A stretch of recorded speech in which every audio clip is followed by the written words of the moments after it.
politika, sosialy, fiainam-pirenena, toe-karena, zava-misy, izany rehetra izany no hitanao anatin'ny vaovaon'ity tanindrazana.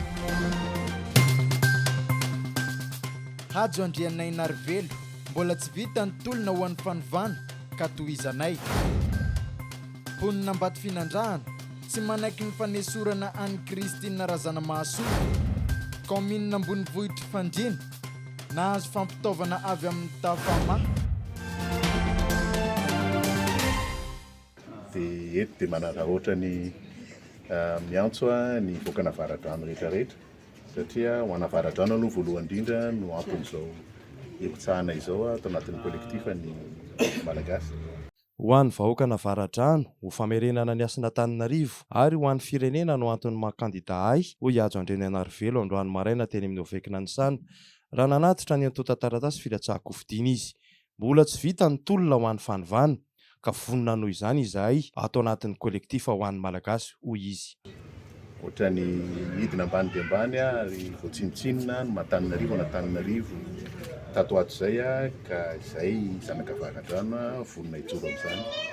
Ary ny fahatelo farany dia ho an'ny Madagasikara tsy mbola vita ilay tolona amin'ny fanovana dia vonona izay hitondra an'izay fanovana izay miainga ty avara-drano ho an'ny firenentsika. Ratavila Andro moa no miray lisitra amin'ny hajo Andriananarivelo eny Antananarivo avara-drano.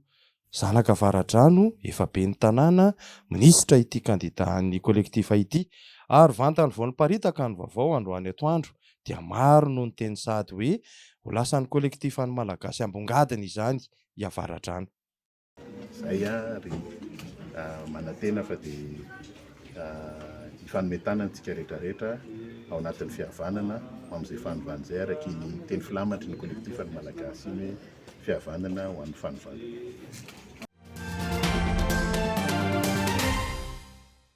Matsiaro manana andraikitra amin'ny fampandrosoana ny komunina ny fikambanana tanora antoko ny fampandrosoana Madagasikara na Tafama tarihan'Andriamatoa Radmily Jaune ka nanolotra imprimante ho an'ny komunina ambony vohitra fandriana.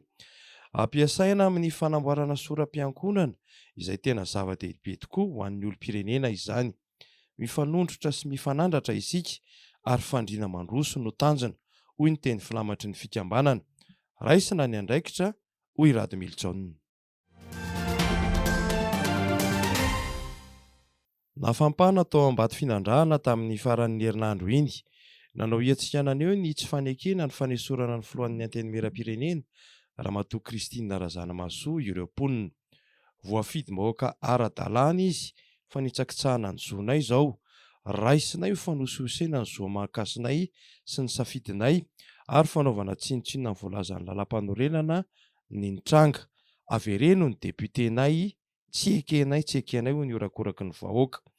Ankoatra ny orakoraka dia naneo izany tamin'ny alalan'ny sora-baventy ny vahoaka Ambato Finandrahana taorian'ny fanesorana ny filohan'ny antenimieram-pirenena. Milaza ny mbola noho ny tolona trano moa izy ireo.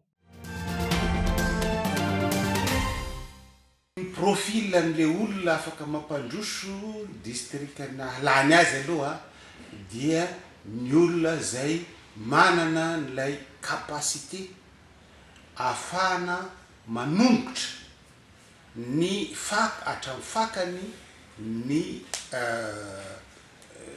fahefany mivangongo eto Antananarivo. Zay ihany ny lalana tokana ahafahana mampandroso ny faritra. Misy tombotsoa be dia be loatra ny fivangongoan'ny fahefana eto Antananarivo ka ny olona afaka manao sosokevitra na mandray fepetra mba hialana amin'izany centralisation zany no afaka mampandroso ny faritra misy azy zay nahalany azy.